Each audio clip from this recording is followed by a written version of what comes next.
Hey guys, and welcome back to my channel. Today we're going to be talking about my personal experience the first 24 hours after labor and delivery with Miss Hadley Rose over here. She's currently taking a nap. She does have a blanket on because she fell asleep on me and I didn't want her to wake up, but I'm going to be right here monitoring her the whole time, so she's okay. She's okay. Anyway, I just wanted to talk about my personal experience, kind of what you might expect the first 24 hours after labor and delivery, um, just so that you can have a little bit more insight. I'm not a medical professional. Every hospital probably has different protocols and different policies, so every experience is probably going to be slightly different, but I'm just going to be talking about mine. So let's go ahead and get started. I did do a labor and delivery story. If you're interested, I'll put it up at the top here, so you can watch that if you would like to. But this video is specifically about after the fact. So once Miss Hadley was born, we did stay in the delivery room for about 2 hours, and then they wheeled me up to recovery, the postpartum unit, whatever you want to call it. So once we got to the postpartum unit, all of our nurses and staff, hospital staff, came and introduced themselves. They all kind of explained what their role was, but I don't really remember. I just know that we had a nurse that was for myself and Hadley, and who was going to be monitoring us pretty closely. And so here are a few things that they did that I didn't really expect, but it might be helpful to know. So one of the things was that I had to be able to go to the restroom independently 3 times by myself, independently, right, before they took out my IV. So I think it's just a precaution. Obviously, I did have an epidural to make sure that I'm doing okay. So that kind of surprised me. I think being hooked to an IV and having to have the little IV bag basically attached to you at all times was really frustrating to me, because I wanted to be able to move around freely. Luckily, I had some pretty wonderful nurses, and they were able to see that I was doing really well. I was stable. I was walking around really well on my own. And the nurse actually took out the IV after the first time, but they still had to measure my urine output, and they still did monitor me very closely. So that's one thing to keep in mind, is that just because the baby's born doesn't mean the IV comes out immediately. I didn't remember that from my first delivery, although I'm sure it was the same. Anyway, so I was very grateful to get that IV out. I think that was probably because, like I said, you stay in that delivery room for 2 hours. It was probably about 3 hours after I delivered that the IV was removed. And like I said, I was very grateful because I really wanted to walk around independently, use the restroom independently, rinse off in the shower, get my own pajamas on instead of the hospital gown. And so the nurses were, like I said, pretty wonderful, and I was able to use the restroom by myself. One of the nurses let me get changed into my clothes, and then shortly after, they did take out the IV. So just something to consider is that you will probably have an IV in for just a little bit. If you did have an epidural, I don't know what standard protocol is, just that's my experience. Another thing is they monitor your blood pressure, I think every hour for like 3 hours minimum. Again, not a medical professional, but I think that's what they did. So nothing too crazy there. Just be very open and honest with your nurses, or I mean, not that I can give advice, but I was open and honest with my nurses about how I was feeling, how I was doing, my pain level, which, to be honest, I wasn't in a ton of pain, but if I was, I would have told them that. Anyway, so blood pressure monitor, they do, I think everyone kind of knows this, is that they do push on your uterus. I don't really know the medical reason. I'm sure there's several different reasons, but they do push on your uterus after delivery every hour, I think, for quite a while. It didn't really bother me much. I know some people think that it's super painful. It was uncomfortable for me, but not anything crazy. So just that's something to expect. As far as baby is concerned, they did monitor her every hour-ish, I believe. And the main thing for them is that they were making sure that she was eating, making sure that she was having wet diapers, dirty diapers, etc. And one thing that I really liked about my personal experience was that my hospital actually had like just a literal piece of paper, and it had where you could mark the time or the date, the time, and then like if you nursed on your left boob, your right boob, if you pumped, if you gave formula, if the baby had a wet diaper or a dirty diaper, and if it was a dirty diaper, like what did it look like, etc. And so I found that really helpful. I did not have that with my first. With my first, they just came into the room every so often and asked like when the last time he ate was, when the last time he had a dirty diaper or whatever. And to me, like, you're postpartum, you're exhausted, trying to remember every little detail, not great. So having a little sheet to track everything on was really helpful for us, and it also helped us to keep on that 2 to 3 hour schedule, which is what they recommend. So whether you're in the hospital, they're going to expect that you at least try to feed the baby every 2 to 3 hours. If you are not a new mom, if you have multiple children already and you're watching this, you know that the first few days, the baby doesn't eat a ton and they don't go to the bathroom a ton. So my experience with both my kids was that they were coughing up, throwing up like amniotic fluid, a lot of phlegm, just kind of clearing out some gunk. And so just feeding is a challenge because they're not used to feeling that hungry sensation, and also their stomachs are very, very small. So for us, she was coughing up a lot of phlegm, throwing up some amniotic fluid, and our nurses were very gracious with us about breastfeeding and like a realistic expectation as far as that goes. So even though, you know, they say the expectation is every 2 to 3 hours, I think it's really just to get it kind of ingrained that you should be trying every 2 to 3 hours. Not every single feed for us was successful. Latching for me personally, and for Hadley, was something that we had to work on. She's 2 weeks old now and we're still kind of working on that.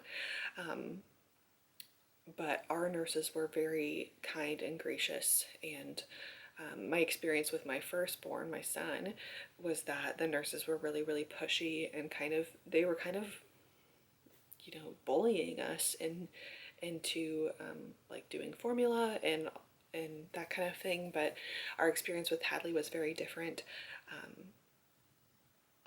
To be fair, I'm not a first-time mom, so I felt like I had a more realistic understanding of what it was actually going to be like trying to breastfeed this time around. And so I made a lot more efforts to actually get her to latch. And anyway, so I feel like, you know, the expectation is going to be 2 to 3 hours that you try to feed them. But our nurses, like I said, they were very gracious and very kind. And, you know, although we didn't always hit that 2 to 3 hour mark with a successful like latch and feed, our nurses were very comforting in the sense that, you know, they had more realistic expectations of like what actually was probably going to happen with a 1 day old baby. So, which is that they're not going to feed a ton. They're not going to pee a ton. They're not going to poop a ton.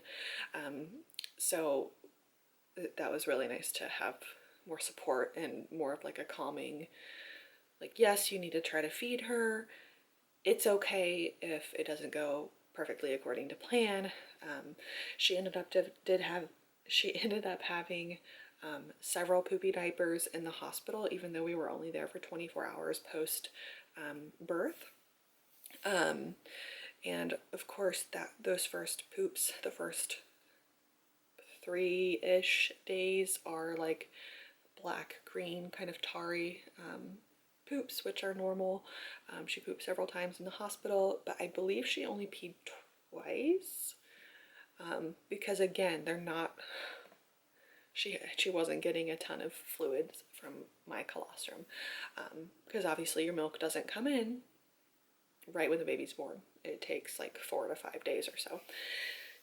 Anyway, so that was that. What else? They did draw labs on me. I think one time, ironically, I think I was like waking up from a short power nap when they were drawing labs, which was kind of a similar experience that I had when I had Grayson. I actually woke up from a nap when I had Grayson with a needle in my arm and someone like a phlebotomist like literally drawing blood, and I had no idea what was happening. This time around they made sure I was alert first and asked my permission if they could like go ahead and do that. Anyway, oh my goodness, she's so cute. Anyway, so they obviously monitor mom and baby pretty closely. They asked my pain level pretty consistently. I did have, I alternated ibuprofen and Tylenol in the hospital, but overall my pain was pretty minimal. They also monitored baby's temperature and my temperature as well.